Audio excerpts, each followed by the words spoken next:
Okay, so this is to piggyback off of a live stream that I did about thought transmission, and you can check out the full video on my YouTube, but I'm just going to get into the specific situation that I mentioned about the thought transmission and belief systems in the story that I mentioned about me and my close friend and my acquaintance. Okay, so I was thinking about this and thank you guys for prompting me to, explore further into this. So we're going to get into conscious beliefs and subconscious beliefs of why that situation played out. So basically, there is an acquaintance, and this was years ago. This is like, I don't even know why I brought it up, but I guess I brought it up to make a video on this now, to talk about these different beliefs and how they can influence things in the now, even subconscious beliefs that you might not be aware that you still have going on. Okay, so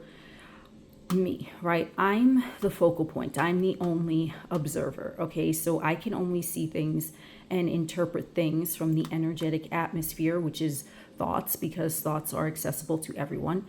But everyone in this equation has access to the energetic atmosphere. Okay, everyone has access to thoughts, and this is why thought transmission works, because my thoughts in essence are not separate, right? Because if I'm the creator of my experience, I'm creating through the thought transmission the version of my acquaintance as well as the version of my friend.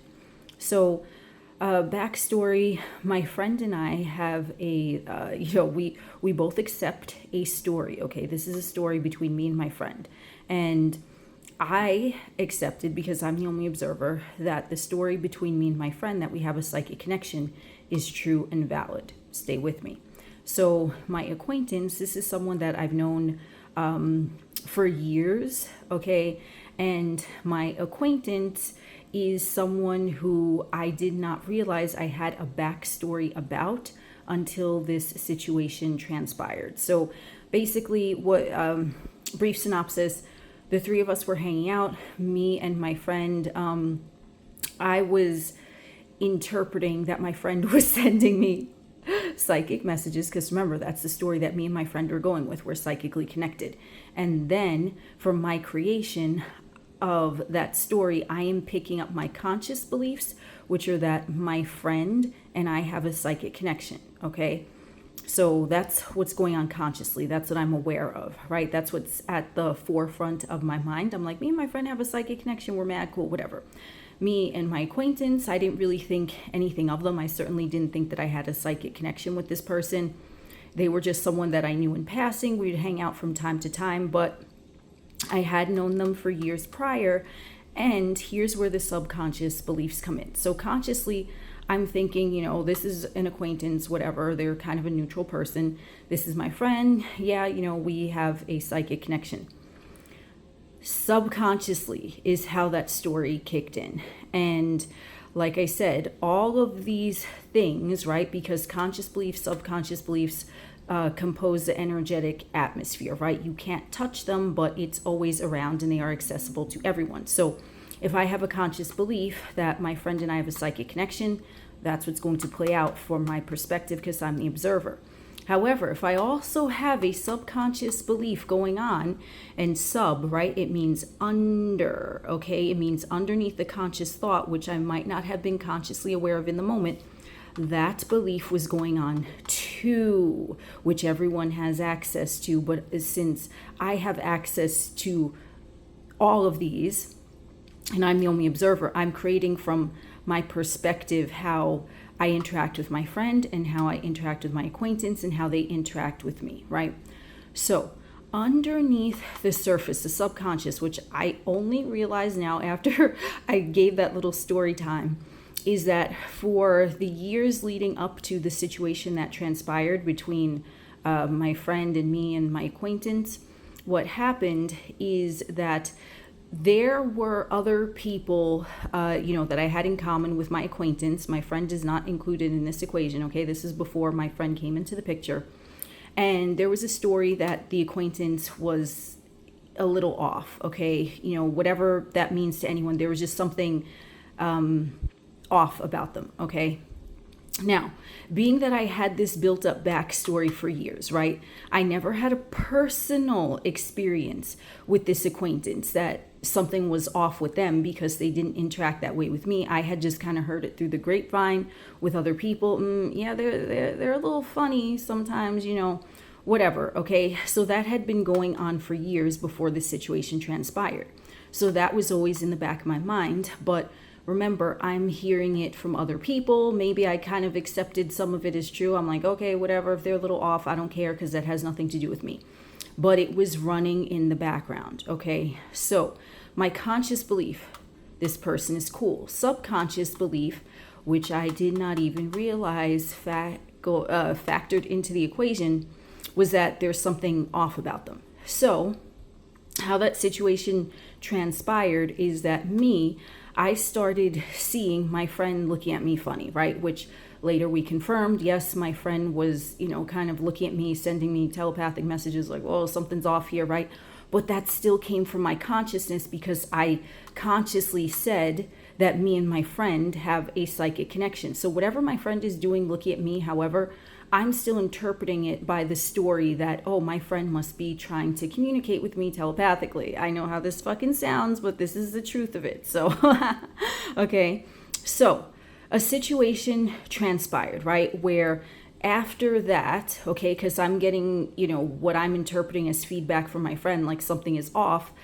My conscious belief, I have a psychic connection with this person, clicked into the subconscious belief that was not activated because remember, subconscious beliefs can sometimes be dormant for years and then they can be activated, in my opinion, by different stimuli in the 3D.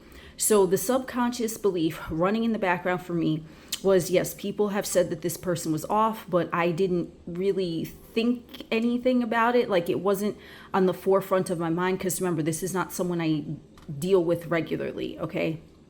But that was going in the background.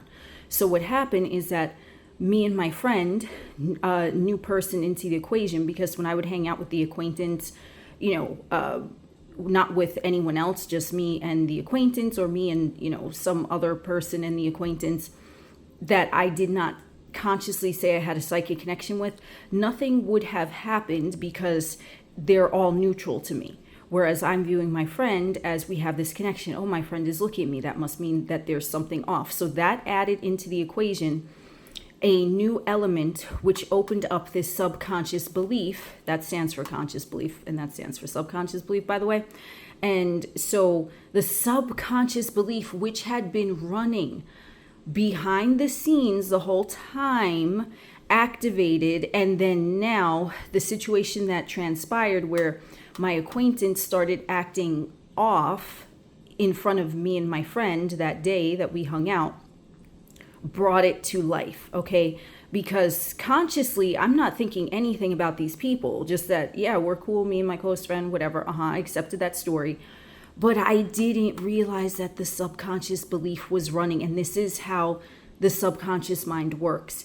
It can be very tricky because you might have, which in my case, this subconscious belief was going on about this person, that something was a little off with them, but it needed to be activated, or it was activated by a new stimuli into the equation. Okay, so essentially what happened from my perspective is that my friend was a new addition into the equation of hanging out with my acquaintance. The energetic atmosphere that everyone has access to, right, is there, but it's still being conducted by me because I am the only observer and interpreter. So what happened is that the subconscious belief, which I perceived, oh, my friend is looking at me funny, maybe something's off, clicked into that subconscious belief, because where did I get something is off from, right? It was already there. It was already a belief that I had about this person.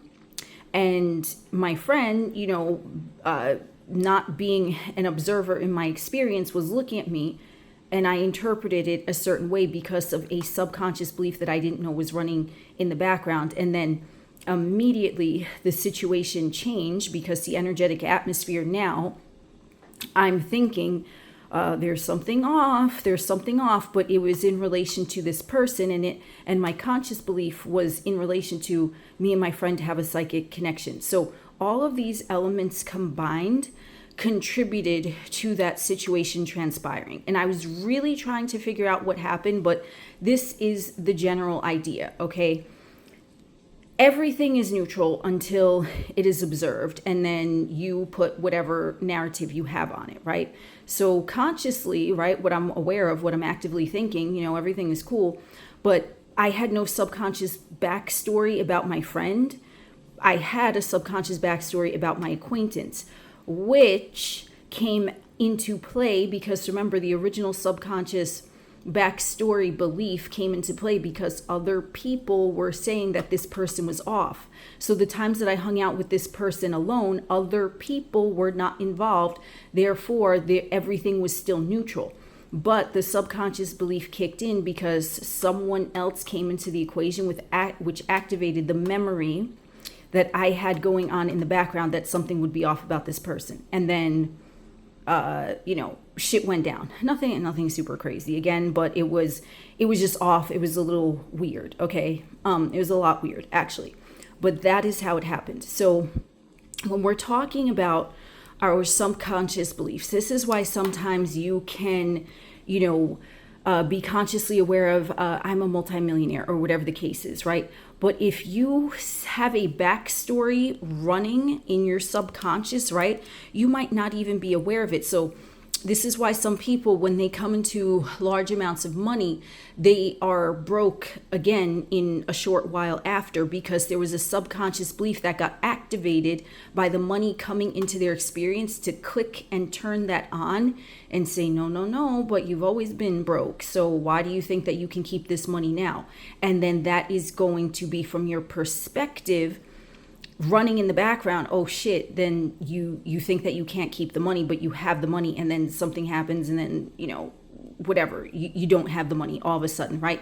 It's not because you consciously did that. It's because there likely is a subconscious belief in the background which is keeping whatever narrative you have into play. And this is why with manifestation, yes, manifestation is instant. The timeline where, my acquaintance flipped out, that was always into play, but it was lying dormant until it was activated by this perfect storm, if you want to call it. So I hope that made sense, but that's just kind of like me reflecting on what happened and why sometimes you can get your manifestation, whatever, not talking about this situation, but in general, you can get your manifestation. But if there is still a subconscious thing running in the background, sometimes when you get the manifestation, it can click on and activate that old subconscious belief that you weren't even consciously aware of. And you're like, whoa, what the fuck just happened? That's what happened. The subconscious belief was activated by new stimuli.